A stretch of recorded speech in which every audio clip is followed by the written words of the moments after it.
바로 어제 있었던 따끈따끈한 이야기 하나 전해드리겠습니다. 어제 저녁에 중3인 작은 아들과 밤 11시쯤에 이런저런 이야기를 나누고 있었습니다. 내일이 여름방학이 시작이거든요. 그래서 자기가 나름 여름방학 계획을 세웠나 봅니다. 그리고는 제게 세 가지를 이야기하더군요. 첫 번째는 3학년 2학기에는 반 1등을 할 것 같으니까 만약에 반 1등을 한다면 지금 현재 쓰고 있는 7만 원짜리 샤오미 핸드폰을 갤럭시 삼성으로 바꿔달라고 하더라고요. 지금 현재 작은 아이 반에는 전교 1등이 있어서 그 아이 때문에 반 1등은 하지 못할 거야 엄마라고 징징거리던 아이였는데, 그런데 갑자기 2학기에는 그 아이를 뛰어넘어서서 반 1등, 그것이 곧 전교 1등을 의미하겠지요. 할 수 있을 것 같으니 내가 만약에 1등을 한다면 7만 원짜리 샤오미가 아닌 갤럭시로 바꿔달라는 것이었습니다. 그래서 제가 조심스럽게 물었습니다. 불과 몇 달 전에 네가 너 반에 있는 그 전교 1등을 능가할 수 없을 것 같다고 엄마에게 징징거리지 않았냐고 되물으니 어제 저녁에 작은 아이가 제게 뭐라 했는 줄 아십니까?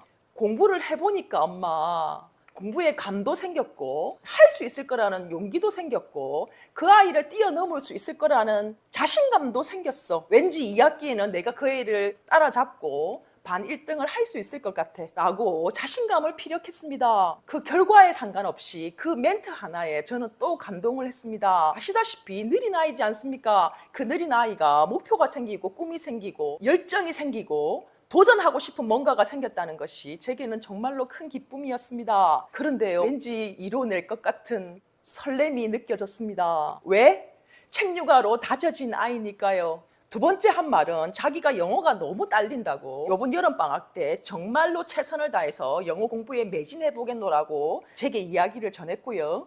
그리고 세 번째가 저를 더 감동스럽게 했습니다. 1등을 하겠다라는 그 첫 번째 목표와 영어 공부를 하겠다라는 두 번째 목표보다 세 번째 목표가 훨씬 더 행복했고 감동했고 설레었노라고 말씀드립니다. 바로 엄마, 나 이번 여름방학 때 영어 공부도 열심히 하겠지만 책도 진짜 열심히 읽을 거야 라는 말을 제게 전했습니다. 여러분, 저는 사실은 좀 책에 좀 미쳐 있는 사람이죠. 아이들의 책 육아든 성인의 책 읽기든 책 읽기에 좀 미쳐 있어서 그런지 정말로 전교 1등을 하겠다라는 목표, 영어 공부를 진짜 열심히 해보겠다는 목표보다 중3, 시커먼 중3이 책을 읽겠다라는 그 말에 훨씬 더 가슴이 뛰었습니다. 그런데 이 세 가지 다가 너무 훌륭한 계획이지 않습니까? 자, 이쯤 듣고 입만 열면 별 대단할 것도 없는 두 아들을 자랑하는 제가 안 입고 와서 지금 이탈하시는 분들이 있을지 모르겠습니다.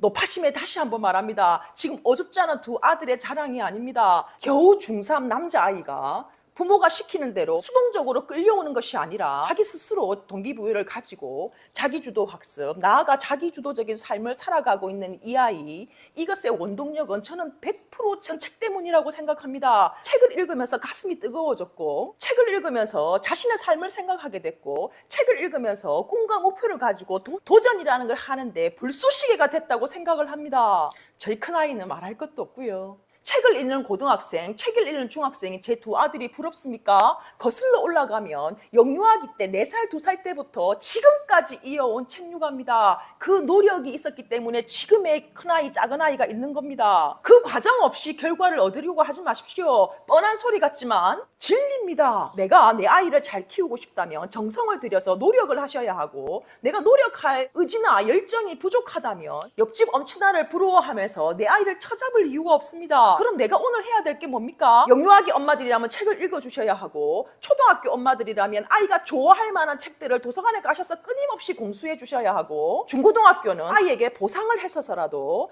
책 한 권을 읽도록 유도해야 하는 겁니다. 이런 작은 노력 없이 이런 값진 결과를 얻을 수는 없습니다.